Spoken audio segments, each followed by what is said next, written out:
In Islam, we have a lot of evidences covering this, and I will not go into it because it requires a lot of time. I'll just give you bullet points and only signals and indicators to it, and inshallah you know it.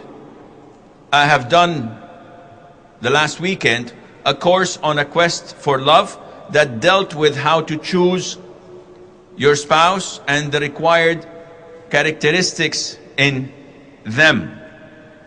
So, first of all, as a man, you're requested and instructed to choose a woman who has good characteristics, such as she has to be pious, righteous, God-fearing, religious. And this is the most important characteristic in your future wife. Whether she's beautiful, wealthy, or coming from a good family, this is beside the point. The most important thing is that she is practicing. And by practicing, we don't mean that she's wearing the niqab and the gloves.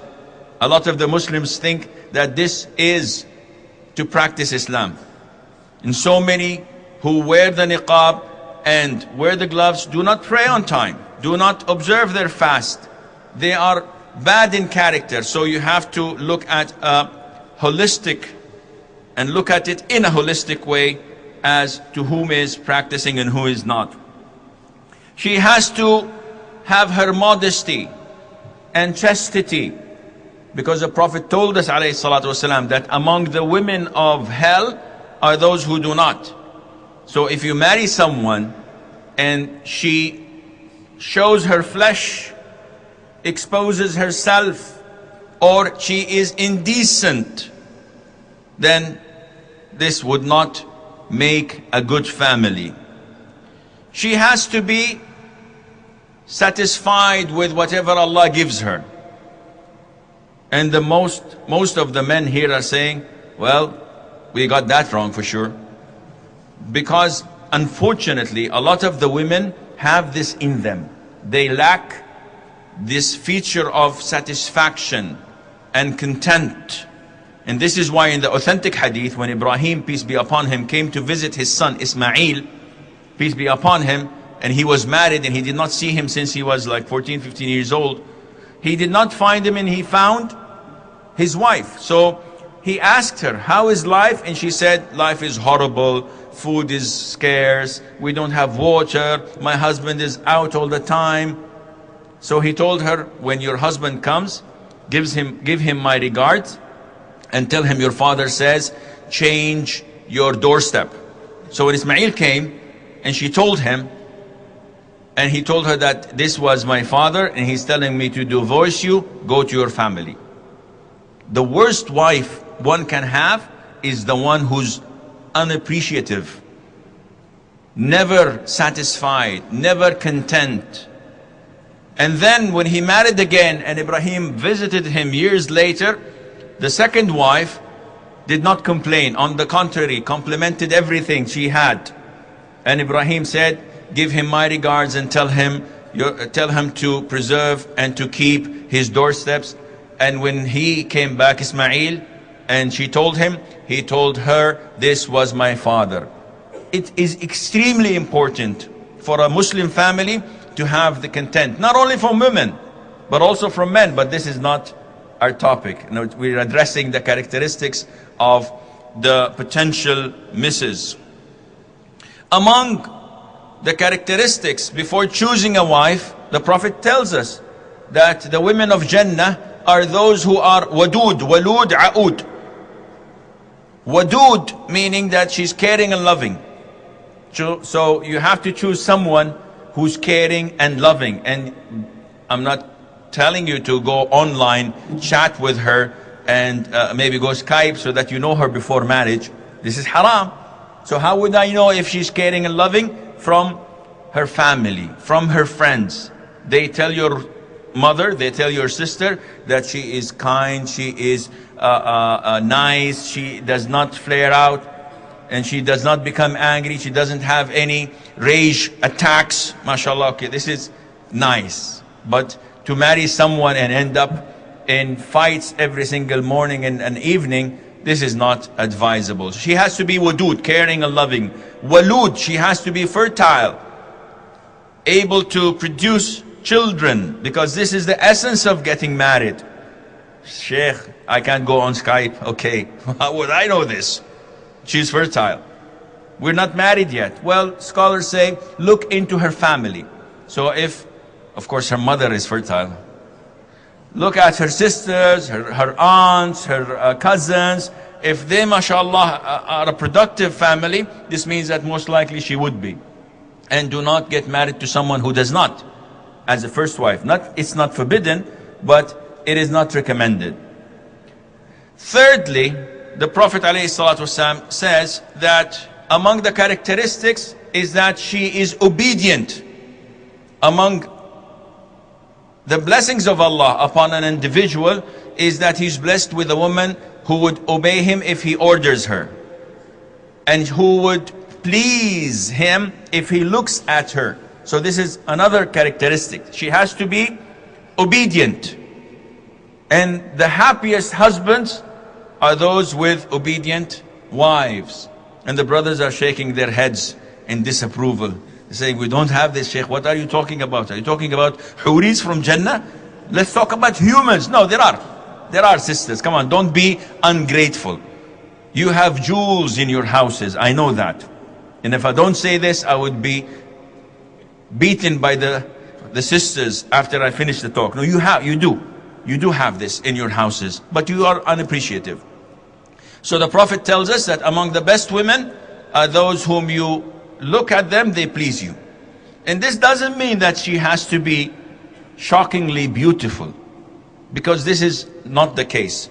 Beauty is not an essential thing in marriage. If you marry a beautiful wife, couple of days, maybe couple of weeks, and then you'll get over it. You'll see the real character. But a nice and obedient and righteous wife would always be pleasant to look at.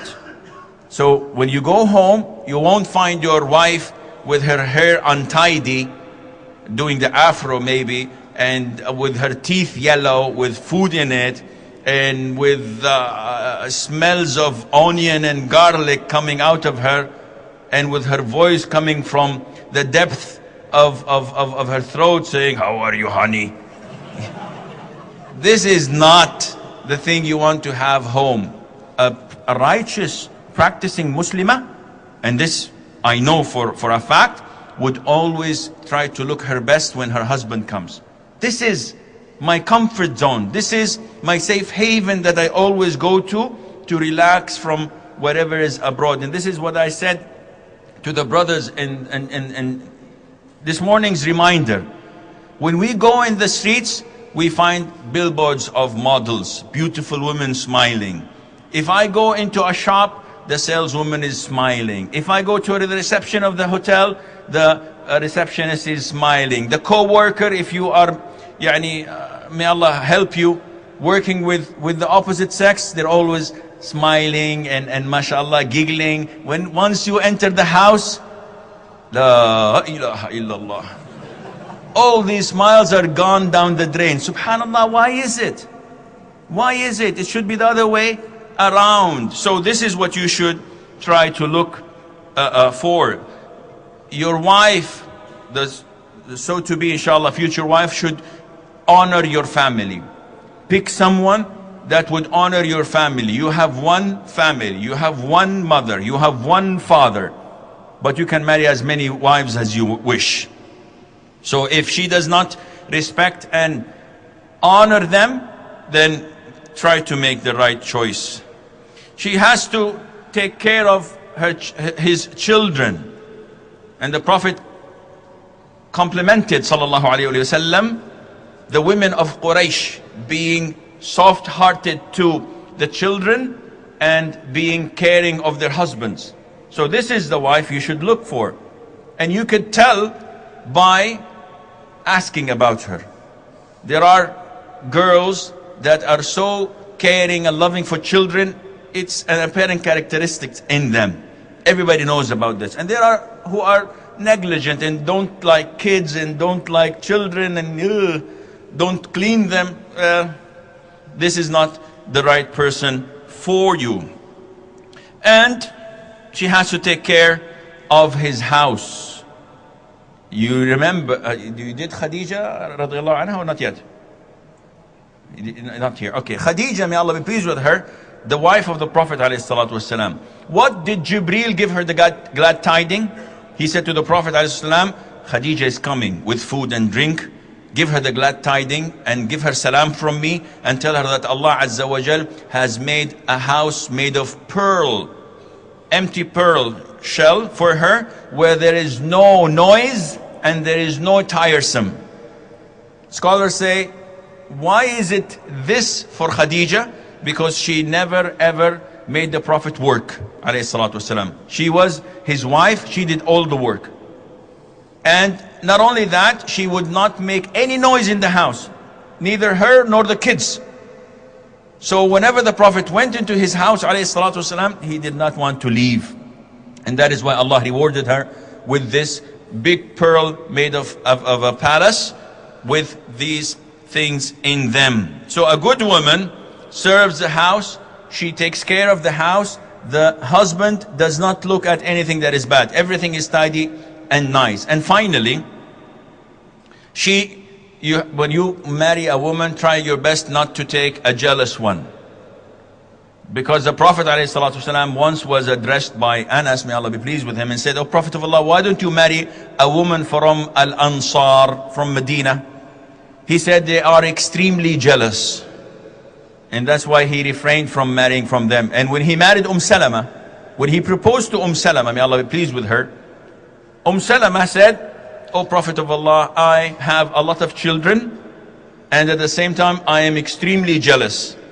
What did the Prophet say, alayhi salatu wasalam? "As for your children, they are mine. As for your jealousy, I'll supplicate to Allah and Allah will take it away." So jealousy, extreme jealousy, is bad. You don't want to marry someone when you are watching pornography, God forbid, or on the internet, or cyber chat, or let's go video, or whatever. She says, "Okay, good night, I'm going to sleep, see you tomorrow." No. This is not a proper wife. You want someone, when you do something haram, she prevents you.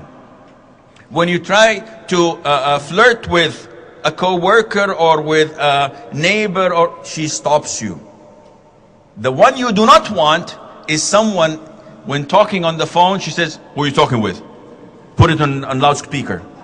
Swear by Allah Azza wa Jal, put your hand on your right eye and swear by Allah it's a man." What kind of jealousy is this? No, this is not jealousy. Therefore, these are some of the characteristics. You say it again 5 times. These are some of the characteristics you have to choose in a wife.